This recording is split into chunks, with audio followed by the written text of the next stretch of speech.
Universal visit की जानिब से मेरी तरफ से और एहसान की तरफ से हम आपको प्यार भरा सलाम पेश करते हैं। नाज़रीन, आज हमारी मुलाकात आपसे 2 हफ़्ते बाद हो रही है। उसकी वजह ये है कि पाकिस्तान के कोने-कोने में हम जाकर आपको ना ख़त्म होने वाली पेंटिंग दिखाएँगे। इस वक़्त आप मेरे पीछे देख रहे हैं, ये ना ख़त्म होने वाली पेंटिंग, ये हम किस जगह पर आए हैं, वो तो हम आपको बाद में बताएँगे।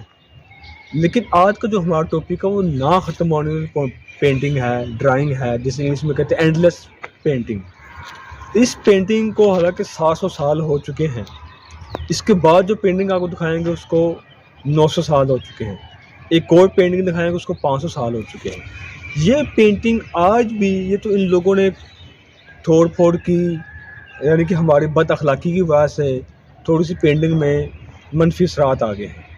लेकिन आज भी ये पेंटिंग इतनी मुफ़ीद, इतनी ख़ालस है कि जिसे आज भी देखने को दिल करता है और इंसान 500 हज़ार साल पहले पीछे चला जाता है। तो आज हम आपको इस वीडियो में मुकम्मल पेंटिंग दिखाएँगे।